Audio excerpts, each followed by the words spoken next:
శాస్త్రం నెల్ల చదివి విజ్ఞానం ఎరింగి సంశయింపక సదా చర్చ చేసి నిజం ఎరుంగవలేవు.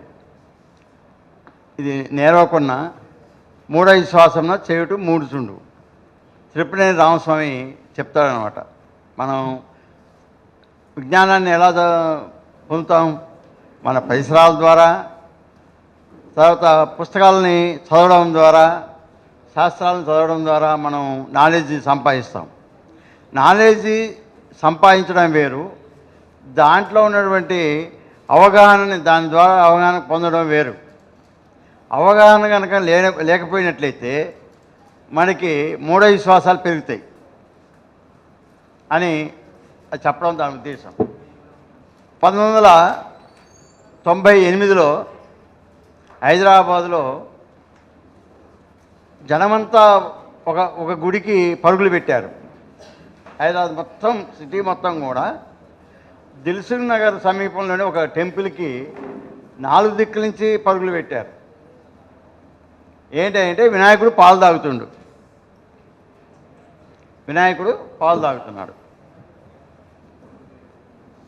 తర్వాత 1995లో పౌర్ణమి రోజు పుట్టపర్తి సాయిబాబా సాయంత్రము చంద్రునిలో కనబడతాడు. 1995లో పేపర్లో పడ్డది. అది వదంతి, మన రాష్ట్రం మొత్తం వదంతి వచ్చింది. పుట్టపర్తి సాయిబాబా చంద్రునిలో కనబడతాడు అనగానే భక్తులు చాలామంది ఊరు బయటికి పోవడం, అంటే మన ఓపెన్ ప్లేస్లోకి పోవడం, అక్కడ చంద్రుని చూడాలి అని చెప్పి పరిగెత్తడం జరిగింది. అనంతపురంలో అయితే ఇంకా జనమంతా కూడా అక్కడ ఎయిర్పోర్ట్ అక్కడ కూడా ఉంది. అంటే ఆయన ఎప్పుడన్నా ఎయిర్పోర్ట్లో వస్తే హెలికాప్టర్ వస్తే దిగడానికి కానీ కట్టారు. అక్కడ కూడా గుమిగూడారు, కానీ కనబడలేదు. ఇక్కడ వినాయకుడు పాలు తాగుతూనే ఉన్నాడు, కానీ ఎందుకు తాగుతున్నాడనేది రీజనింగ్ తర్వాత లాజిక్ థింకింగ్లో చెప్తాను. 2000 సంవత్సరంలో నాగిడిపల్లి అంటే నల్గొండ జిల్లా, మనం హైదరాబాద్ వెళ్తుంటే ఉండే నాగిడిపల్లిలో ఒక వ్యక్తి తల్లిని చంపాడు. తలని కట్ చేశాడు. జుట్టు పట్టుకొని పోలీస్ స్టేషన్ పోయి సరెండర్ అయ్యాడు. ఎందుకు? నా తల్లి నా బిడ్డకి చేతబడి చేస్తుందేమో అనే భయంతో, ఆమె చేతబడి చేస్తుందేమో అనే భయంతో నా తల్లిని చంపాను, అది తీసుకొని వెళ్ళిపోతున్నాను. బిహెచ్ఈఎల్, హైదరాబాద్లోని బిహెచ్ఈఎల్ మీకు తెలుసు. బిహెచ్ఈఎల్ ప్రాంతంలో ఒక బీటెక్ చదివేటువంటి పిల్లగాడు కొద్దిగా అనారోగ్యంతో, అంటే కొద్దిగా అనారోగ్యము, అసక్తత ఉన్నటువంటి తల్లి పడుకొని ఉంటే తల్లి మీద కూర్చొని ఈ చర్మమంతా గీరాడు. చర్మమంతా కూడా గీరాడు మొత్తం. బైబిల్ చేతిలో పట్టుకొని చదువుతూ బైబిల్ పక్కన పెట్టుకున్నాడు, తల్లిని గీకుతున్నాడు. గీకాడు, ఆమె చచ్చిపోయింది. 2022 సంవత్సరంలో మీ అందరికీ తెలుసు, మదనపల్లిలో ఉన్నత విద్య చదివినటువంటి భార్యాభర్తలు, ఒకరు స్కూల్ కరెస్పాండెంట్, ఇంకొకరు కాలేజీలో లెక్చరర్, ప్రిన్సిపాల్. ఈ ఇద్దరు మన ఉన్నత కులానికి సంబంధించిన వాళ్ళే. వాళ్ళు ఏం చేశారు? ఒక బాబా గారి ఉపదేశంతో మంత్రాలకి చింతకాయలు రాలతాలేవా అని కూడా ఆలోచించకుండా, మనలో పూజ చేయడం అనేది శక్తి ఉన్నట్టయితే మరణించిన వాళ్ళని కూడా మనం లేపగలుగుతాం, చంపి కూడా మనం లేపగలుగుతాం అనే కాడికి వచ్చింది. ఆ ఉన్మాదంలో, మతం అనే మత్తు ఉన్మాదంలో ఆ తల్లిదండ్రులు తమకి 12 పిల్లలు, ఇద్దరిని పెళ్లి కాలేదు ఆ ఇద్దరు అమ్మాయిలకి, బీటెక్ చేసింది ఒక అమ్మాయి చేస్తుంది, ఇంకొక అమ్మాయి బీటెక్ చేసి ఏదో చెన్నైలో ఒక టెక్నికల్ ఉద్యోగం చేస్తుంది. వాళ్ళని పిలిపించారు, ఇంట్లో పూజ చేశారు, శివుంది రుద్రుడి పూజ చేశారు. వాళ్ళని చేయమన్నారు. పెద్ద అమ్మాయిని ఒక త్రిశూలం లాంటిదో ఏదో ఒక పెద్ద బరువు గల రాడుతో కొట్టారు, తల్లిదండ్రులే, చచ్చిపోయింది. రెండో బిడ్డను కూడా అదే మాదిరిగా, అంటే బట్టలని ఇప్పదీసి, అంటే ఆ పూజకి బట్టలని ఇప్పదీయాలి, ఇప్పదీసి రెండో అమ్మాయిని కూడా చంపబోయే టైంలో ఆ అమ్మాయికి భయమేసి పై అంతస్తులు జరుగుతుంది, కింది అంతస్తుకి మొత్తుకుంటూ రాత్రి వేళ కిందికి పారుస్తుంటే తలిపేసి ఉన్నాయి.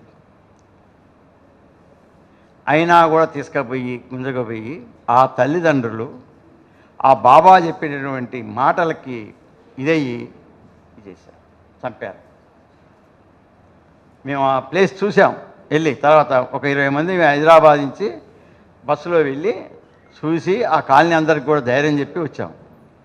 ఎటువంటి శక్తులు అనేది లాజిక్ థింకింగ్లో వస్తాయి. మళ్ళీ ఒక అమ్మాయి ఎగ్జామ్కి వెళ్తుంది, పిల్లి ఎదురైంది. వాళ్ళ బామ్మగారు, అమ్మ పిల్లి ఎదురైంది వద్దురా, కొద్దిసేపు కూర్చొని పోవని చెప్పి కూర్చోబెట్టింది. బామ్మగారి భావాలకి దాసులం కాబట్టి ఆమె అన్నట్టే కూర్చుంది.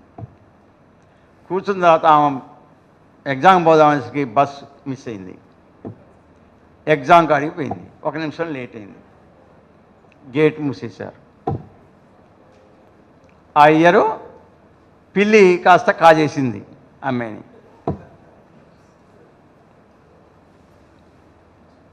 ఒక ఉదయం మన ఇండ్ల సుబ్బారెడ్డి గారు ఏం చెప్పారంటే,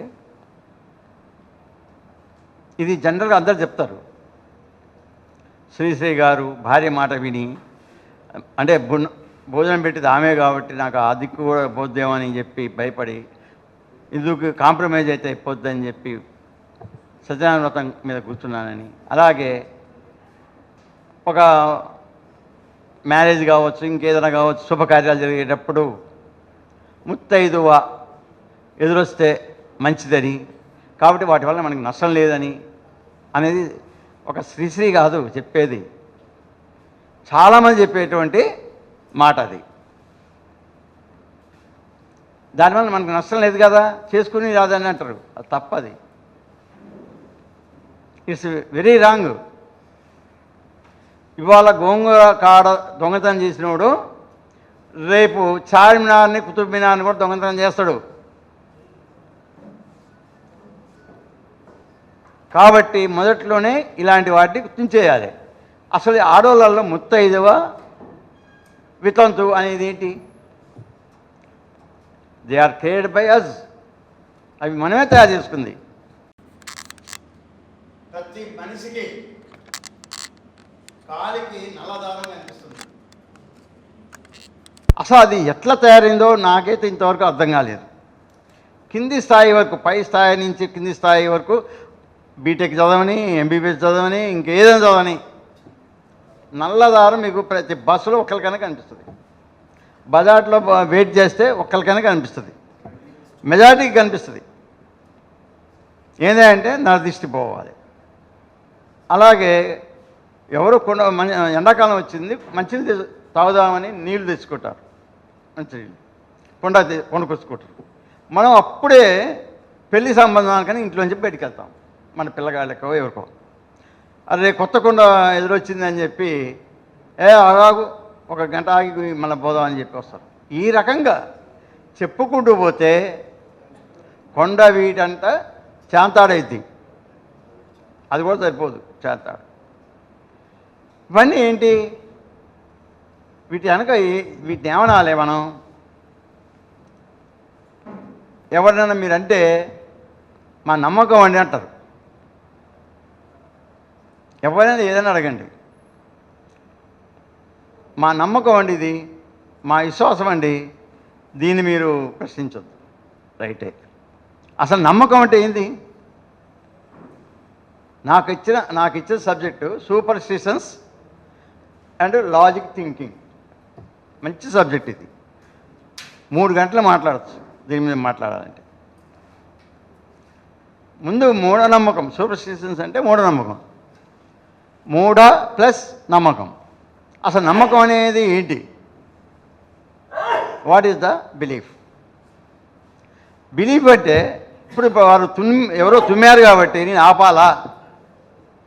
నేను ఆపకుండా చెప్తే మీకు ఇన్ రాదా? ఈయనొచ్చినా కూడా మైండ్లోకి ఎక్కదా?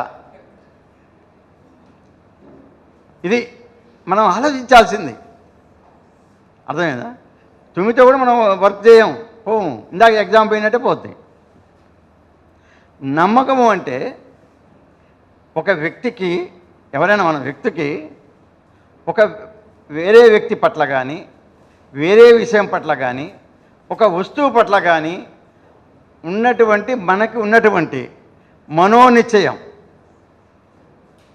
మానసికంగా ఉండేటువంటి ఒక అభిప్రాయం, దృఢమైన అభిప్రాయం.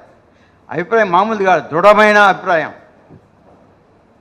ఇవాళ తుమ్మా భాస్కర్ గారి పేరు ఒకసారి చూసి ఈయన మంచిగా మాట్లాడతాడు అని ఒక అభిప్రాయం ఉండబట్టి మీరు రాగలిగారు అనుకుందాం. అదొక అభిప్రాయం. మీకు మనోనిశ్చయంతో వచ్చారు. నన్ను ఎప్పుడు చూడలేదు, పేరు విన్నారు, వచ్చారు. సమరం గారి దగ్గరకు పోతే మనకి సరి అయిన సలహా ఇస్తాడు అనే నమ్మకంతో వస్తాడు. మనకు అతనికి అంతకుముందు లేకపోవచ్చు, కానీ విన్న దాన్ని బట్టి వస్తుంది. ఇవి ఎట్లా వస్తాయి? అనుభవం ద్వారా కావచ్చు, ఇతరులు చెప్పిన ద్వారా కావచ్చు, ఏదైనా కావచ్చు. నమ్మకం అనేది, నమ్మకం అనేది, బిలీఫ్ అనేది లేని మనిషి లేడు. మన జీవితాన్ని నడిపేదే నమ్మకం. నమ్మకం లేకుండా జీవితం నడవదండి. జీవితం నడవదు. అసలు మనిషి నమ్మకం లేని మనిషే లేడు. నమ్మకం, బిలీఫ్. ఆ బిలీఫ్ ఎలాంటిదంటే తెలుసా? Belief has power to create are power to destroy. ఈ నమ్మకం అనేది మనిషిని మనిషిలో సృజనాత్మకత, క్రియేటివిటీని చేయగలదు.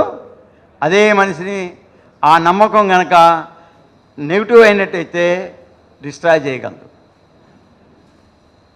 ఏ బిలీఫ్ అయితే పాజిటివ్లో ఉంటుందో అది scientific belief.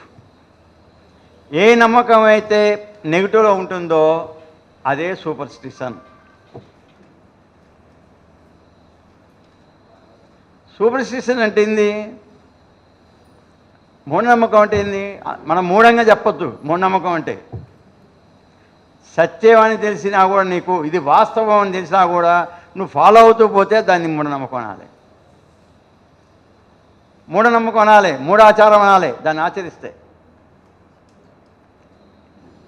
It's not fact, it's unscientific అని తెలిసి కూడా మనం పోతున్నామంటే, వితౌట్ థింకింగ్ పోతున్నామంటే అది మూఢనమ్మకం. తెలియకుండా పోతే ఏం కాదు, అది నమ్మకం. తెలిసి కూడా పోతున్నామంటే అది మూఢనమ్మకం. ఇందాక చెప్పినవన్నీ కూడా నేను మూఢనమ్మకాలే. షిరిడి పుట్టపర్తి సాయిబాబా చంద్రుల్లో కనబడతాడు ఫలానా టైంలో అని అనగానే గంగిరెద్దుల్లాగా పరిగెత్తారు. గంగిరెద్దుల్లాగా. నేను గంగిరెద్దుల్ని కించపరచడానికి రాయలేదండి టైటిల్. కొంతమంది వచ్చారు మీదికి, బాబు అది నేచురల్గా ఉన్నటువంటిదే, జరుగుతుంది సొసైటీలో ఆ పేరుతో. గానుగెద్దు అంటాం మనం. గంగిరెద్దు తలూపితే ఇదన్నా తలూపుతుంది, గానుగెద్దు తలూపదు, తలు దించి పోతుంటుంది రౌండ్గా. అంటే ఏమి ఆలోచించకుండా ఎట్లా చంద్రుల్లో కనబడతాడు ఆయన అని ఆలోచించకుండా, థింకింగ్ చేయకుండా అతను పోయాడంటే అది మూఢనమ్మకం కాబట్టి ఏమన్నట్టు? వినాయకుడు పాలు తాగుతానంటే అది ఎట్లా? నేనేం చెప్పానంటే, నేనంటే నా అనుభవాలు నాకు ఇట్లా జరిగింది కాబట్టి ఇది నమ్మాలని అనొద్దండి, అది తప్పది. నాకు మంచి జరిగింది కాబట్టి దేవుడు కూడా అవసరం లేదనడం తప్పు. నాకు చెడు జరిగింది కాబట్టి దేవుడు కావాలనడం కూడా తప్పు. నా ఒక్కడే ఎక్స్పీరియన్స్ వద్దు. మనం అనేకమైనటువంటి ఎక్స్పీరియన్స్లు తీసుకోవాలి, అనుభవాలు, అనేకమైనటువంటి శాస్త్రాలు చదవాలి, అనేకమైనటువంటి ప్రశ్నల మీద ప్రశ్నలు. ఒక్క ప్రశ్న సరిపోదు. అందరూ ఏమంటారు? ప్రశ్నించుకోవడం నేర్చుకోండి అన్నారు. ప్రశ్నించుకోవడం కాదు, ప్రశ్నలు వేసుకోవడం నేర్చుకోవాలి. ఇలా నమ్మకం అంటే ఒక విషయం మీద ఉండేటువంటి మనోనిశ్చయం. అది పాజిటివ్ అయితే సైంటిఫిక్, నెగిటివ్ అయితే అది సూపర్స్టిషన్స్, మూఢనమ్మకం. ఎలా వస్తాయి ఈ మూఢనమ్మకాలు? ఎందుకు వస్తాయి? మనలో ఉన్నటువంటి అజ్ఞానం ఫస్ట్ది. ఒక అవగాహన, ఒక విషయం పట్ల అవగాహన కలిగి ఉండడమే జ్ఞానం. సరైన జ్ఞానం లేకపోతే ఒక విషయం మీద అది అజ్ఞానం. రెండోది ఏంటి? భయం. ఏంటి ఆ భయం? చాలామంది మనకి ప్రశ్నిస్తారు, నువ్వు మీ నాన్న లేకుండా నువ్వు ఎట్లా పుట్టావు? ఆ రకంగా ప్రశ్న వేసుకుంటూ పోతే ఇదంతటినీ ఎవరో ఒకడు నడిపిస్తుండాలిగా, పుట్టించుండాలి కదా అని అంటాడు. Right, you are right. ఆయన ప్రశ్నించే దాంట్లో 100% రైట్. ఎవడో ఒకడు ఉండాలి. ఎవడో ఒకడు ఉండాలి అనేవాడిని ఎవడు పుట్టించిండు? మళ్ళీ ఆ ప్రశ్న మనం వేయాలిగా. వాడు ఏడు ఎవడో ఒకడు పుట్టించాడు అన్నవాడిని, వాడిని కూడా పుట్టించడం ఉండాలి కదా. దేవుడే. ఆ దేవుని ఎవడు పుట్టించాడు? ఎలా వచ్చింది ఇంత నాలెడ్జ్? ఎక్కడ చదివాడు బీటెక్? ఎక్కడ ఇంత టెక్నాలజీ నేర్చుకోండు? ఎక్కడ ఎంబీబీఎస్ చదివాడు? ఇంత వైద్యం ఎక్కడి నుంచి వచ్చింది అతనికి? మనకి రోగం కలిగితే స్వస్థతకు చేకూర్చడానికి ఆయనకి ఎక్కడి నుంచి వచ్చింది అంత నాలెడ్జ్ అన్నప్పుడు లేడు. దానికి సరైన సమాధానం ఇందులో ఇచ్చాను. దేవునికి ఉన్నటువంటి లక్షణాలు: ఆయన నిరాకారుడు, ఆయన సర్వంతర్యామి, సర్వజ్ఞాని. ఇట్లా కొన్ని ఆయనకున్న క్వాలిటీస్ ఇచ్చారు. ప్రతి క్వాలిటీకి మనం సమాధానం చెప్పాము. ఇందులో ఉన్నటువంటి చిన్నదే పుస్తకం రాసింది. ఇది చిన్నవాళ్ళ కోసమే రాసింది అండి, మీలాంటి మేధావుల కోసం రాయలే. ఎందుకంటే మీరంతా నన్ను మించిపోయారు కాబట్టి నేను మీకు చెప్పేంత వాడిని కాదు. ఎవరైతే ప్రైమరీ స్టేజ్లో ఉంటారో వాళ్ళకి చెప్పాను.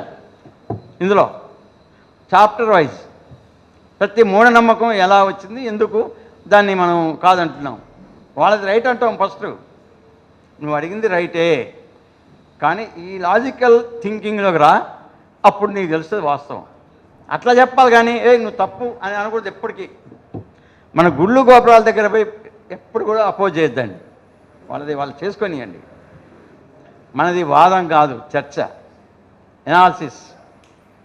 తర్వాత ఇవి ఎందుకు కంటిన్యూ అవుతున్నాయండి అనేది ప్రశ్న వస్తుంది మనకి. సార్ చదువుతున్నారు, పుస్తకాలు చదువుతున్నారు, ఈ బుక్ కూడా చదివి కూడా ఇంకా మూఢంగా ఉంటుర్రు, మరి వాళ్ళ సంగతి ఏంది అని అంటారు.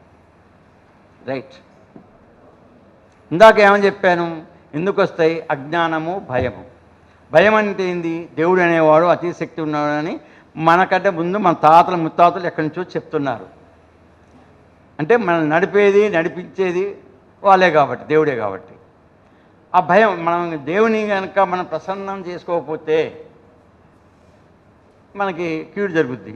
ప్రసన్నం చేసుకోవాలంటే ప్రార్థన చేయాలి, మొక్కుబళ్ళు తీర్చుకోవాలి, కొబ్బరికాయలు కొట్టాలి, దాన ధర్మాలు చేయాలి, పైసలు వేసి రావాలి, తలకాయ గుడికి బాదుకొని రావాలి, వ్రతాలు చేయాలి, ఇవన్నీ ఉన్నాయి. అలాగే ఆశ, గ్రీడినెస్. ఒక వ్యాపారస్తుడు దుకాణం పెడతాడు. ఓపెన్ చేయగానే వాళ్ళ బామ్మగారో తల్లో అత్తో ఎవరో చెప్తారు, ముందు ఆ పూజారిని పిలిచి పూజ చేయించరా అని. కాదని కనుక ఇతను మొదలు పెడితే తెల్లారి కనుక ఏదన్నా షార్ట్ సర్క్యూట్ ఏదైనా అయిందంటే వాళ్ళు ఫస్ట్ అనేది కరెంటు షార్ట్ సర్క్యూట్ అంటారు. నువ్వు చేయలేదు కాబట్టి ఈ రకంగా జరిగిందిరా అంటారు. కాబట్టి అదొక భయం. అంతేకాకుండా వ్యాపారం మొదలుపెట్టినప్పుడు నా వ్యాపారం అభివృద్ధి చెందాలి అనే ఆశ. ఇంకోటి ఏంది? నాకు అభివృద్ధి చెందిన నేను ఒక 100 కోట్లకి సంపాదించిన ఆ 100 కోట్లు ఇంకా పెరగాలి తప్ప తగ్గకూడదు. ఈ రకంగా ఇది. అలాగే నాలుగోది మోసం, వ్యాపారం. మతము అనేది దోపిడీ వ్యవస్థ. అది ప్రతి మనిషికి చేసేటువంటి దోపిడీ వ్యవస్థ. ఆ దోపిడీ వ్యవస్థలో వ్యాపారం చేరింది కాబట్టి బ్రాహ్మణులు అంటే పురోహితులు, పూజారి వర్గము, బ్రాహ్మణిజము కలిసి దోపిడీ చేయడం, ఒక వర్గానికి 1000 తరాలు కూడా శ్రమించకుండా 1000 తరాలు. మీరు ఓల్గాసే గంగా బుక్ చదవండి, అందులో ఇదే పదం రాస్తాడు. 1000 తరాలకు కూడా వాళ్ళకి ఒక్క కుటుంబాన్ని చూసుకోలే పురోహితుడు. నా ఒక్క కుటుంబం శ్రమ చేయకుండా అబద్ధాలు చెప్తూ మాటలు చెప్తూ నేను జీవించాలని కోరుకోలే. చూడండి ఎంత త్యాగమయుడో. రాబోయే నా నా కులస్తులు, నా వర్ణం వాళ్ళు 1000 తరాల వరకు కూడా ఇలాగ సోమరులై అబద్ధాలు చెప్పుకుంటూ జీవించాలంటే మన బ్రాహ్మణిజాన్ని ఇంట్రడ్యూస్ చేయాలి ప్రజల్లో. ఎక్కడ చేయాలి ఇంట్రడ్యూసు? బయట డమ్కా కొట్టాల్సిన అవసరం లేదు, మనిషి మనసులో పెట్టాలి. నమ్మకం అనేది మనిషి యొక్క మెదడులో ఉంది కాబట్టి అదే నమ్మకం ఆ మెదడులోనే ఇంట్రడ్యూస్ చేయాలి, ఇన్కార్పొరేట్ చేయాలి. ఇవన్నీ కలిసి మనిషిని మూఢనమ్మకాల వైపు నడిపిస్తుంది. మరి కంటిన్యూ ఎట్లా అవుతుంది? ఇదిగో ఇప్పుడే మీరు చూశారు, గోరా గారు లాజికల్ థింకింగ్ తీవ్రంగా చేశాడు. అది మనకి తెలియదు. ఆయన ఎథిస్ట్ కావడానికి ఒక్క రోజులో కాదు, అది ఒక్క రాత్రికి రాత్రి అయ్యేది కాదు. ఆయన మనసులో ఎన్నో రోజుల నుంచి సైంటిఫిక్ టెంపర్,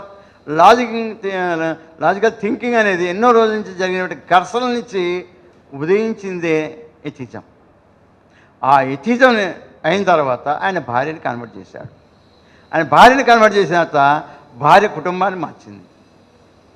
అంటే అది నమ్మకం అనేది అంటే సైంటిఫిక్ బిలీఫ్ కానీ సూపర్స్టిషన్స్ కానీ ఏదైనా కానీ కుటుంబం నుంచే మనకి వారసత్వంగా వస్తుంది ఆలోచనలు. అది పాజిటివ్ అయితే పాజిటివ్గా వస్తుంది, నెగిటివ్ అయితే నెగిటివ్గా వస్తుంది. నెక్స్ట్ బంధుమిత్రుల వల్ల కూడా ఇవి కంటిన్యూ అవుతాయి. తల్లి చచ్చిపోయింది, తండ్రి చచ్చిపోయాడు, మన ఆచారాలు అనేవి కట్టుబాట్లుగా మారినప్పుడు ఆ కట్టుబాట్లు అంటే అసలు పేర్లోనే ఉంది. కట్టుబాట్లు అంటే మనం కట్టేసినట్టే ఆచారాలలో. దాన్ని నాకు నచ్చదు, నాకు కలవదు, నేను చెయ్యను, గుండు చేయించుకోను, పిండాకూళ్ళు పెట్టను అన్నా కూడా చుట్టాలందరూ వచ్చిన వాళ్ళందరూ నువ్వు గనక పిండాకూడు పెట్టకపోయినా, నువ్వు గుండు చేయించుకోకపోయినా మేము అన్నం తినకుండా పోతాం, నువ్వు ఇప్పటి నుంచి మాలో ఉండడానికి లేదు అని వేస్తామని భయపెడతారు. ఎక్కువ మూఢనమ్మకాలు కొనసాగడానికి కారణం ఈవెన్ రేషనిస్టులలో కానీ ఎథిస్టులలో కానీ కంటిన్యూ కావడానికి కారణం ఏంటంటే మనిషి చావు, పెళ్ళి, ఈ 2 ప్రధానమవుతున్నాయి. ఇంట్లో ఎవరైనా మరణిస్తే ఒంటరిగా చేయలేడు కదా, మనిషి ఒంటరి జీవి కాదు కదా, సామాజిక జీవి, ఒక 4 ఉండాలి. కాబట్టి ఇందాక శ్రీశ్రీ కూడా ఆ ధోరణితోనే వంగాడు. వాస్తవానికి ఆయన కాదు, ఎథిస్ట్ ఆయన. అలా చాలా కుటుంబాలలో బంధుమిత్రుల వల్ల కొనసాగిస్తారు. మూడవది ఆచారాలు, మనకు ఉండేటువంటి సంస్కృతి, ఆ ప్రదేశంలో సంస్కృతి అలా నడిపిస్తుంది. అదే మాదిరిగా మనకి సమస్యలు వస్తాయండి. వాస్తవానికి లాజికల్ థింకింగ్ చేసేవాడికి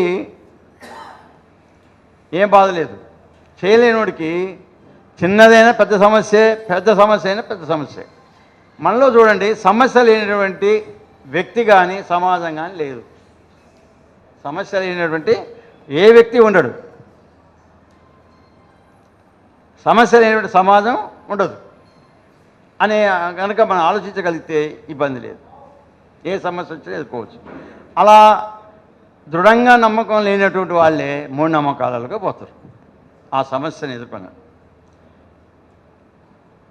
బిడ్డ పెళ్లి చేయగానే తిరుపతి పోయిస్తూ దర్శనం చేసుకుని కారులో యాక్సిడెంట్ అయ్యి చచ్చిపోయిన వాళ్ళు ఉన్నారు చాలామంది.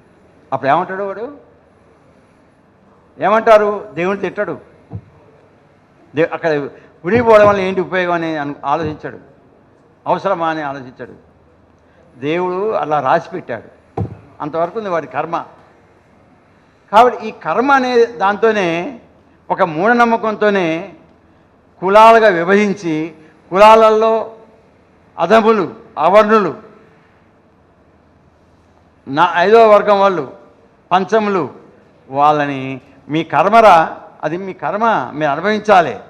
వీళ్ళు కూడా నిజంగా అనుకొని అయ్యా కరెక్టే అయ్యా నీ బాంచం ధర అంటుంటారు పంచములు. ఎందుకు?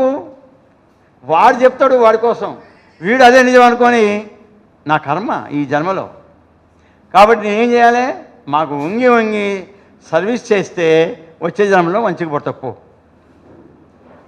ఇలా కారణాలు ఉన్నాయి కంటిన్యూ కావడానికి కారణం. కంకర మిల్లులు కానీ అలాంటి ఇండస్ట్రీస్ పెట్టినప్పుడు తప్పకుండా సరే ఒక కోడిను ఒక మేకను బలించుకుంటే వేరు. వాడు ఏం చెప్తాడు మంత్రగాడు, ఒక మనిషిని బలి అని అంటాడు. హైదరాబాద్లో మన లంకెల బిందులు ఉన్నాయి అని ఒక బయట వచ్చిన బజార్కు వచ్చినటువంటి మంత్రగాడు చెప్పాడు, ఇంటి ముందుకు వచ్చినోడు. ఇట్స్ రియల్, ఉప్పల్లో జరిగింది. వాడు చెప్తాడు నీ ఇంట్లో లంకెల బిందులు ఉన్నాయి అని అంటే ఎట్లా చేయాలంటే నేను దానికి పూజ చేయిస్తా ఇది చేయిస్తా అంటాడు. ఎవరైనా బలి ఇవ్వాలి, బలి ఇస్తే నీకు లంకెల బిందులు వస్తాయి. Okay fine. అమావాస్య మీరు గుర్తుపెట్టుకోండి, మూఢనమ్మకాలకు సంబంధించిన క్షుద్ర పూజలన్నీ అమావాస్య నాడే జరుగుతాయి. అమావాస్య అనేది మనకి నెగిటివ్, అంటే అంధకారం, అంటే మూఢనమ్మకాలన్నీ అంధకారం జరుగుతాయి. అయితే వాళ్ళ ఇంట్లో అనుకున్నారు, ముగ్గేశారు, అక్కడ కోడిని తెచ్చారు, నిమ్మకాయలు తెచ్చారు, అన్నీ చేశారు. ఎవరిని బలి ఇవ్వాలనేది, ఎవరిని తీసుకొస్తాడు మనం అనేది వాళ్ళకి అర్థం, కొడుక్కి కోడలికి భార్యకి అర్థం కాలే. ఇంకా మంత్రగాడు వచ్చాడు, పూజలు చేస్తుండు, మొదలుపెట్టిండు పూజ. ఒక్కసారే తీసుకురా బలిద్దామన్నారు. మామ లేచిండు, కోడలు జుట్టు పట్టుకున్నాడు, కింద పడేసిండు. ఈమె బలి. అప్పుడు దాకా ముగ్గేసింది కోడలే, అన్నీ అందించింది కోడలే, ఇంట్లో మంచి చెడు చూస్తున్నది కోడలే, లంకెల విందుల కోసం ఆ పని చేశారు. చంపేసిండ్రు. ఇక దోమండి అన్నాడు. అది చాలాసేపు దోమారు. ఈ లోపల మీరు దోముతుండండి కానివ్వండి అని వాడు ఫీజు తీసుకొని వాడు వెళ్ళిపోయాడు. ఎంత దోమినా లేవే, కోడలు పోయింది, అదయింది. ఏమిటి ఇది? ఇలా చెప్పుకుంటూ పోతే హైదరాబాదు, విజయవాడ ఇలాంటివన్నీ కూడా చదువుకున్న వాళ్ళకి నిలయం అనుకుంటాం. అది తప్పు. ఎడ్యుకేషన్ అనేది ఎక్కువ ఉన్నది, కానీ క్రిటికల్ థింకింగ్ ఉన్నటువంటి ఎడ్యుకేషన్ లేదు. ఇందాక చెప్పారు నియంత గారు, గోరా గారు అడుగడుగున క్షణక్షణము క్రిటికల్ థింకింగే ఆలోచించేవాడు, దానికోసమే పాటుపడ్డాడు. అందుకే గ్రహణాలు వాటికి కూడా రోజు కూడా భయపడలేదు. గర్భిణితో ఉన్నాడు, తన భార్యను కూడా భార్యకు కూడా చూపించాడు. ఎడ్యుకేషన్ ఉండగానే సరిపోదు, ఎలాంటి ఎడ్యుకేషన్ కావాలి? క్రిటికల్ థింకింగ్, సైంటిఫిక్ టెంపర్ ఉన్నటువంటి ఎడ్యుకేషన్ కావాలి. అది కొరవడింది. ఇవాళ డార్విన్ జీవపరిణామ సిద్ధాంతాన్ని తీసేసే స్థితికి వచ్చిందంటే సైంటిఫిక్ టెంపర్కి భయపడదు ప్రభుత్వమే. వాళ్ళ యొక్క ప్రజల్లో మూఢనమ్మకాలు ఎంత పెరిగితే అంతగా వాళ్ళకి ఓటు బ్యాంకు అని చెప్పి వాళ్ళు ఎన్నో పాఠాలని చెప్తారు. ఇలా చెప్పుకుంటూ పోతే మనకి మూఢనమ్మకాలు చాలా ఉన్నాయి. దానికి సైంటిఫిక్ లాజిక్ థింకింగ్ అంటే, అందుకే మనం చాలా థింకింగ్ చేసి ధైర్యంగా మనం ఆలోచించి ముందుకు పోకపోతే, ఇప్పుడు నేటి ప్రభుత్వాలు ఎట్లా తయారైనాయి అంటే దేవాలయాలకి కోట్లు కోట్లు పెడుతుంది దేవాలయాలు నిర్మించడానికి, బడికి మాత్రం చేయట్లేదు, విద్యకి చేయట్లేదు. ఉన్న సిలబస్ని తీసేస్తుంది, వాళ్ళ సొంత సిలబస్ని ఇంట్రడ్యూస్ చేస్తుంది. వాటి వల్ల మూఢనమ్మకాలు పెరిగితే తప్ప అది పెరగవు. బాబు దేవుడు లేడా బాబు, అది లేదా ఇది లేదంటే నువ్వు చెప్పకు, మాది అదొక నమ్మకం. అంటే superstitions started from belief, started from belief, not thinking, not questioning. Whereas scientific temper starts from questioning, reasoning, observation, evidences, అవసరమైతే ఎక్స్పెరిమెంట్స్ దాకా కూడా పోతుంది, దూరంగా పోతుంది. బిలీఫ్లు ఇవన్నీ వద్దాయి మాకు, బిలీఫ్ అంతే. సూపర్స్టిషన్లు ఇవన్నీ వద్దు మాకు. Only belief is enough. మేము తలకాయ కోసుకుంటాం, ముక్కు కోసుకుంటాం, జుట్టు పీకోండి పెట్టుతాం, మమ అనం అంటే మమ అంటాం. ఇది కాదు కావాల్సింది. కూరగాయల దుకాణం పోతే మనం వంకాయలు కొనాలంటే గంట సేపు బేరం చేస్తాం. ఒక్కొక్క కాయ తీసి పుచ్చిందా మంచిగుందా అని ఇట్లా చూస్తాం, అట్లా చూస్తాం. ఎంతకి ఇస్తావు? కేజీ 50 రూపాయలు. 50 మాకు నిన్న 30 రూపాయలకే ఇచ్చారు అని అబద్ధం ఆడతాం. అది అబద్ధం అయినా కూడా అని అక్కడ ఆలోచిస్తున్నాం తప్ప, ఇక్కడ గుడికో ఇంకెక్కడికో పోయినప్పుడు మూఢనమ్మకాలు పాటించామన్నప్పుడు ఎందుకు ఆలోచించాం అంటే, మన మెదడులో దృఢంగా నాటుకుపోయింది ఆ నమ్మకం, నెగిటివ్ నమ్మకం. ఇవి పోవాలంటే ఏం చేయాలి? ప్రధానంగా ప్రజల్లో ఏముంటే ఎన్ని పోతాయి? క్వశ్చనింగ్ కావాలి, ప్రశ్నించుకోవాలి. అదే ఒక వ్యాసంలో రాసింది, ప్రశ్నించుకోవాలి. ఈ ప్రశ్నించడమే నేరమా అని ఎందుకు రాశాను? ఈ ప్రభుత్వం ప్రశ్నించిన వాని యొక్క పని పడుతుంది, శిక్షిస్తుంది. అది నేరమని మనం ప్రభుత్వాన్ని నిలదీస్తూ రాసిన వ్యాసం అది. ప్రభుత్వం తరపున మన ప్రభుత్వం ఉందని చెప్పి కొన్ని మత అనుబంధ సంస్థలు విజృంభిస్తున్నాయి, చట్టాన్ని తమ చేతుల్లోకి తీసుకుంటుంది. అయినప్పటికీ బ్రూనోలాగా ఉండాలి అందరము. బ్రూనో సైంటిస్టు లాగా ఉండాలి. Yes, what I am telling that is true అని నిలబడగలిగినటువంటి వ్యక్తి బ్రూనో. సజీవంగాన్ని ఒక దూలానికి కట్టేసి సజీవ దహనం చేశారు. అయినప్పటికీ ఆయన అదే చెప్పాడు. ఆయన్ని చంపిన 300-400 సంవత్సరాల తర్వాత రోమన్ క్యాథలిక్ పెద్ద అయినటువంటి పోపు క్షమాపణ చెప్పిండు. సరే, లేట్ అయినా చెప్పిండు. ఆయన యొక్క విగ్రహాన్ని ఆవిష్కరించారు. సత్యం సత్యమే, వాస్తవం వాస్తవమే. గోరా గారు కూడా ఉద్యోగాలు పీకేసినా కూడా నా యొక్క భావజాలం కరెక్ట్, నా భావజాలాన్ని నేను వదులుకోను. నీ ఉద్యోగం ఇది కాకపోతే ఇంకొక సంపాదించుకోవడం తింటా. ఉద్యోగం అనేది మన కడుపు కోసం, మన భృతి కోసమే. కానీ భావం అనేది సమాజం కోసం ఎల్లకాలం ఉండేది కాబట్టి నేను ఒప్పుకున్నాను. అలాగే యాక్చువల్గా మన రాజ్యాంగం అంత గొప్పది ఇంకోటి లేదండి అంటారు. కానీ చాలామంది అంత ఏ రాజ్యాంగాన్ని ఇప్పుడు ఈ మధ్య బాగా ఫ్యాషన్ అయిపోయింది. దాని ప్లేస్లో మనువాదాన్ని తీసుకురావాలనేటువంటి ప్రయత్నం, ప్రయత్నం జరుగుతుంది. ఏ మాత్రం మనలాంటి వాళ్ళు ఏమరపాటుకు ఉన్నప్పటికీ వచ్చేస్తుంది మనువాదం. ఏమరపాటు ఉంటే మనకి అందులో హేతువాదానికి సంబంధించినవి చాలా ఉన్నాయండి. తీసుకుంటే ఆర్టికల్ 14 చూడండి, అన్టచబిలిటీ.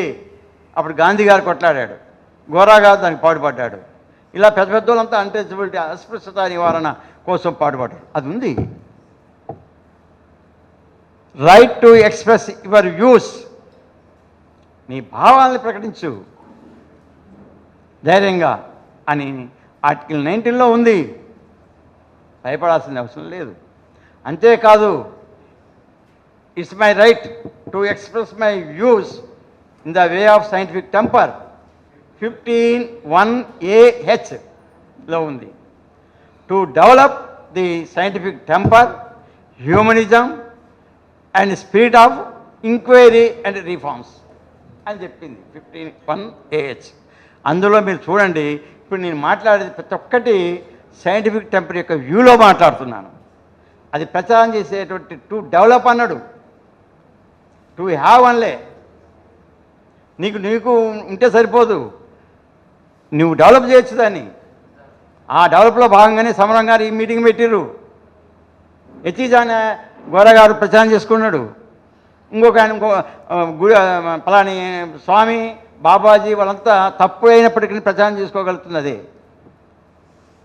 కానీ అది సైంటిఫిక్ టెంపర్ కాదు, అది సూపర్స్టిషియస్ మన ఇది. మరి హ్యూమనిజం అంటే ఏంది? హ్యూమనిజానికి తెలుగులో మానవవాదం. పొద్దున చెప్పారు సమరం గారు దాంట్లో, మతం అనేది దేవుని కేంద్రంగా చెప్తుంది. మానవవాదం అనేది, హ్యూమనిజం అనేది 51 ఏజ్లో ఇన్కార్పొరేట్ అయింది. అందులో చెప్పేది మానవుడే అన్నిటికీ కేంద్రం. అన్నిటికీ తప్పు చేసిన మనిషే, ఒప్పు చేసిన మనిషే. కన్స్ట్రక్టివ్ మనిషే చేసుకోవాలి, డిస్ట్రక్టివ్ కూడా మనిషే చేసుకుంటుండు. ఇవాళ ఇరాను, ఇజ్రాయేలు, అమెరికా యుద్ధం జరుగుతుందంటే అది మానవ తప్పిదమే తప్ప ఎవడో పయ్యోడు కాదు. ఆడ 3 మతాలు ఉన్నాయి, మీరు 4 మతాలు ఉన్నాయి గుర్తించుకోండి. అందులో ఒకటి యూదా మతము, రెండవది క్రైస్తవ మతము, మూడవది ఇస్లాం మతం ఉంది. 3 ఉన్నాయి. ఇజ్రాయెల్ని విమర్శిస్తూ కూడా ఒక ఆర్టికల్ రాశాను నేను. ప్రశ్నించడమే నేరమైన దాంట్లో ఇజ్రాయెల్ కంట్రీని విమర్శిస్తూ వాళ్ళు ఏదో గొప్ప చేసుకుంటారు. భూమి నీది ఎట్లా అవుతుంది, ఇజ్రాయెల్ కంట్రీ నీది ఎట్లా అవుతుందని ప్రశ్నించా. విజయవాడ, మీ తాత విజయవాడ కావచ్చు, మీ నాన్న విజయవాడ కావచ్చు, నీవు విజయవాడ కావచ్చు. నీ కొడుకు ఇక్కడ వదిలిపెట్టిపోయిన తర్వాత కొన్ని 100 ఏళ్ళు అయిన తర్వాత విజయవాడ నాదే, బెంజ్ సర్కిల్ నా అడ్డా అంటే ఎట్లా? అది మతం నేర్పింది. అక్కడ మతం అనేది ఒక మూఢనమ్మకమే కదా. బైబిల్లో ఉంది దేవుడు ప్రసాదించినది. దేవుడు అనేవాడు ఒక్కడికే ఇస్తాడా? మనం మూఢనమ్మకాలు పోవాలంటే ఏం చేయాలి?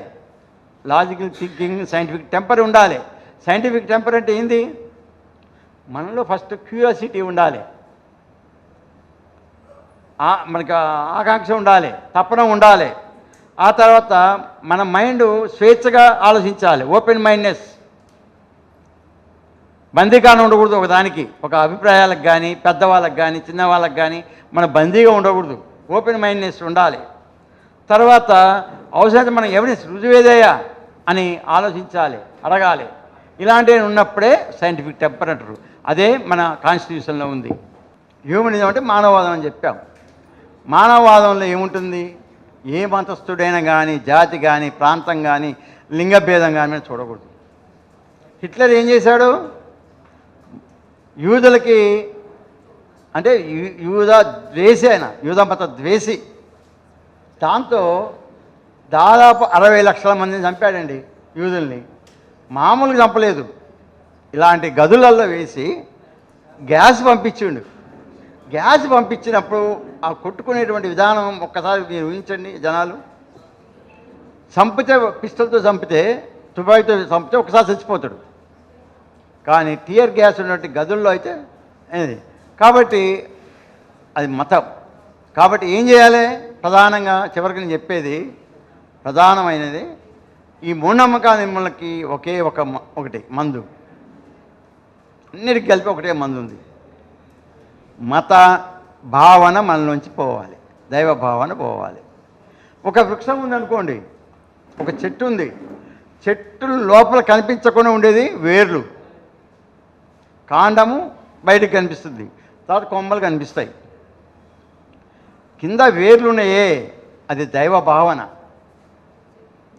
మూఢనమ్మకం అనే వృక్షానికి లోపల ఉన్నటువంటి వేర్లు దైవ భావన. ఆ దైవ భావన నుంచి మతం అనే కాండం వచ్చింది.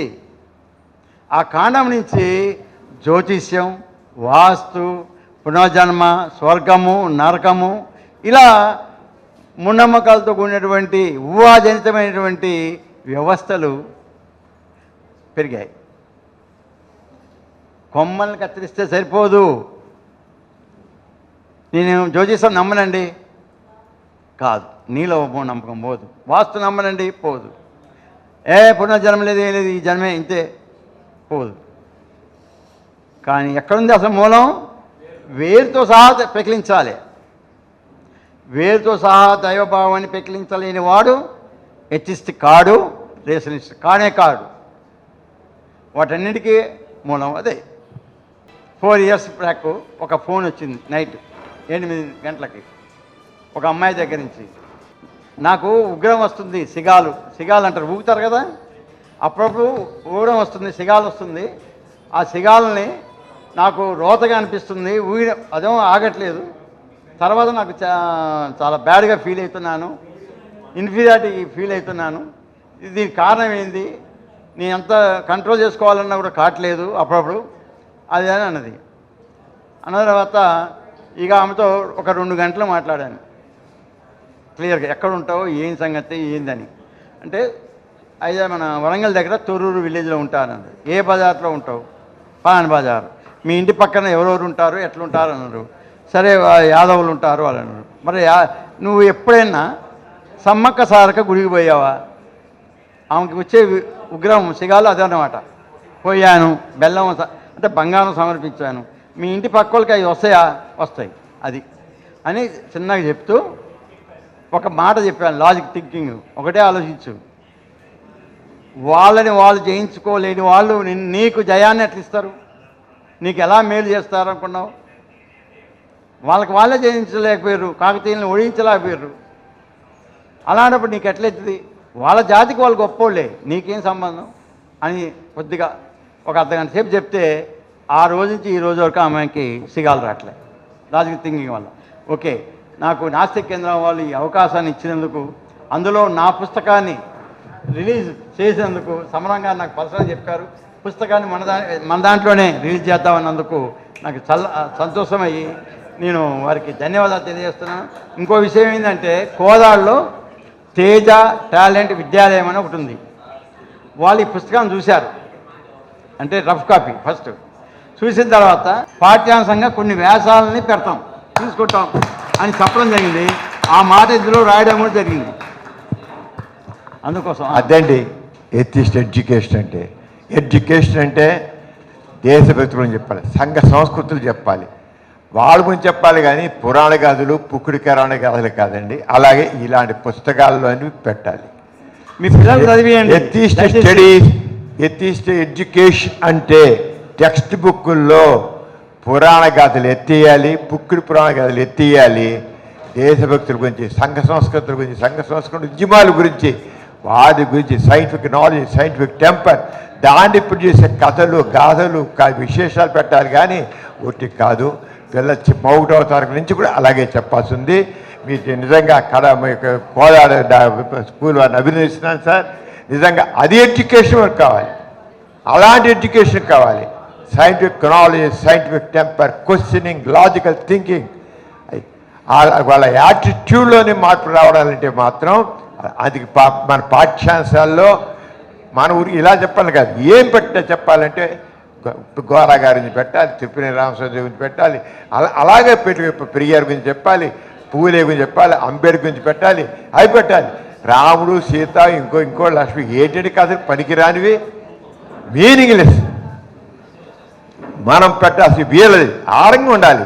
సైంటిస్టులకు చెప్పండి, సైన్స్ ప్రయోగాల గురించి చెప్పండి, సైంటిస్టుల గురించి కాదు, సైన్స్ ప్రయోగాల గురించి చెప్పండి. అలా చెప్తేనే అది ఎడ్యుకేషన్. ఎథిస్ట్ ఎడ్యుకేషన్ అది ఎడ్యుకేషన్ అంటే పాఠ్యాంశాలు అలా ఉండాలి. అలాగే మీ పిల్లలు చదివేయండి. ఇవాళగా మారాలని లేదు, వెంటనే కొన్ని ఏళ్ళకైనా మారుతారు. ఓహో అప్పుడు చదివాం కదా అనే భావన ఉంటుంది. ఈ గంగిరెద్దు బతుకులు చిన్న పుస్తకం అండి, పచ్చిమిరపకాయ. ఇది యాక్చువల్గా నేను నమ్మకాలు మూఢనమ్మకాలని పుస్తకం రాశాను. ఇంతకని పెద్ద పుస్తకం ఉంది, బొమ్మ. నేను ఈ పుస్తకం రాసే ముందు నిజంగా ఇది రాసిండే, అది రాసిండేవాడు కాదు. నిజం సార్, ఎంత దగ్గర సార్ మీరు ఎన్ని విషయాలు రాశారు. నేను చాలా రాశాను, ఎన్నో మూఢనమ్మకాల గురించి తేల్చి చేశాను. వీరు నిజంగా నేను పుస్తకం అంతా అయిపోయిన తర్వాత చూసా, అయ్యో ఈ పుస్తకం ముందే చూస్తుంటే అది రాసి ఉండేవాడు కదా, అంత కష్టపడేవాడు కాదు కదా అనుకున్నా. నిజంగా చాలా కలెక్ట్ చేసి రాశాను దాన్ని అంటాను. మరి ఇంత తుమ్మ భాస్కర్ గారు ఎన్ని గంటలైనా మాట్లాడగలరు, ఎంతైనా ఎంతో చక్కని రసాన్ని పండించగలరు. ఈయన జ్ఞాన రసాన్ని చక్కగా మంచిది. చాలా థ్యాంక్స్ సార్. ఈ కార్యక్రమం మీకు ఎంతో నచ్చింది కదా. ఇటువంటి మరిన్ని వీడియోల కోసం అనతి కాలంలోనే 21 కోట్ల వ్యూస్ సాధించిన సమరం ఛానల్స్ సమర్పించు ఎథిక్స్ సెంటర్ ఛానల్కు సబ్స్క్రైబ్ చేయండి, లైక్ చేయండి, మీ ఫ్రెండ్స్కి షేర్ చేయండి. అలాగే ప్రక్కనున్న గంట సింబల్ని ప్రెస్ చేయడం మర్చిపోకండి.